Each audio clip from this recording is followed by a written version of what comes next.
Batu kapur yang banyak tersebar di bumi Indonesia merupakan salah satu sumber daya alam yang dapat dimanfaatkan untuk kesejahteraan manusia.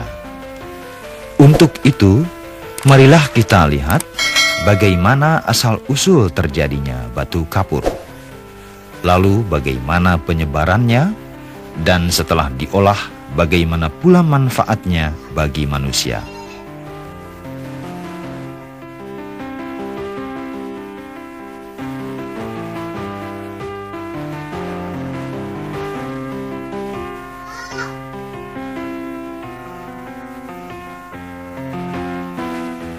Adapun proses terjadinya batu kapur terjadi dengan beberapa cara, yaitu secara organik, secara mekanik, dan secara kimia. Yang dimaksud dengan proses terjadinya secara organik ialah batu kapur yang berasal dari endapan pengumpulan cangkang-cangkang karang, siput, foraminifers atau ganggang yang diendapkan oleh air laut. Jadi batu kapur yang berasal dari binatang-binatang itu terjadi secara organis. Batu kapur yang terjadi dari sisa-sisa binatang koral tergolong batuan sedimen neritis organis. Disebut demikian karena kapur itu mengalami pengendapan dan dimanfaatkan oleh binatang-binatang koral untuk membentuk rumahnya, yang lama-kelamaan dapat membuat gugusan dalam bentuk batu karang.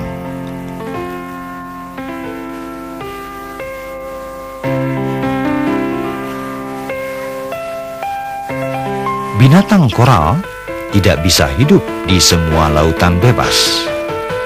Ada syarat-syarat tertentu, yaitu di daerah tropis dengan suhu tidak kurang dari 20 derajat Celcius.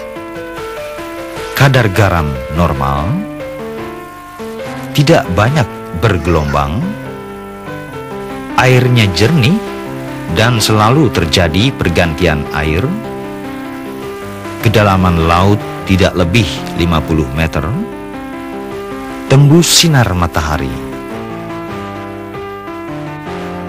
Jadi daerah-daerah laut yang memungkinkan terbentuknya rumah binatang koral, yaitu pantai-pantai laut dangkal, seperti Teluk atau laut yang menjorok ke dalam di daerah tropis.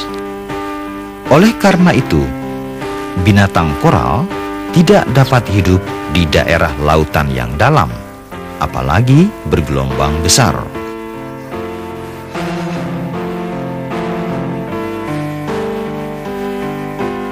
Bahan kapur secara mekanik terjadi sama dengan cara organik.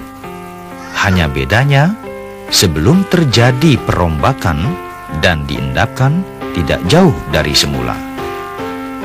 Misalnya batu kapur yang bermagnesium tinggi, yang terdiri dari mineral kalsit dan aragonit, berubah menjadi kalsit atau aragonit yang bermagnesium rendah karena pengaruh lingkungan yang disebut proses diagenesa. Perubahan tersebut terjadi apabila kedua jenis mineral tadi terangkat dari lingkungan laut dan terhadap lingkungan atmosfer menjadi terbuka. Adapun media yang terutama menyebabkan proses diagenesa tadi ialah air tanah dan air hujan.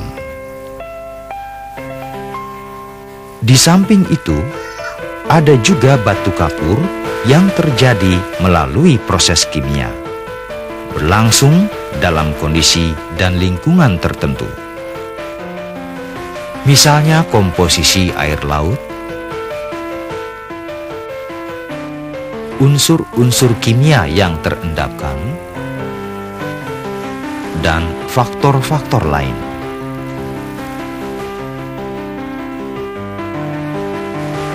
Batu kapur tersebar di seluruh Indonesia.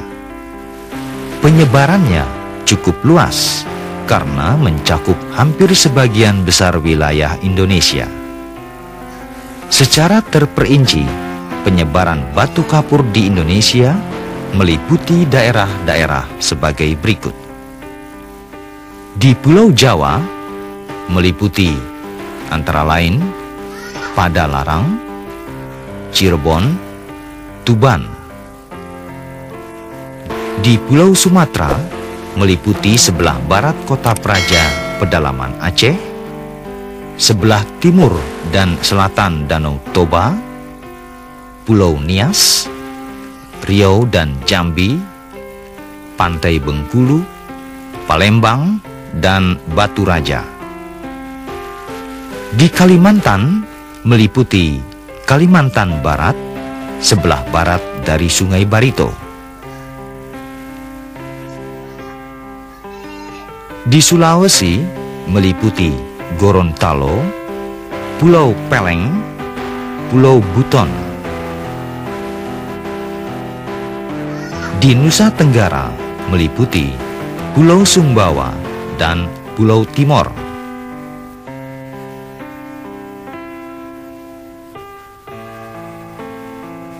Dan batu kapur juga terdapat di beberapa pulau di Kepulauan Maluku. Di Irian Jaya meliputi Pegunungan Onin, Pantai Modawi. Batu kapur yang akan dipasarkan adalah batu kapur yang telah diambil dan diolah terlebih dahulu.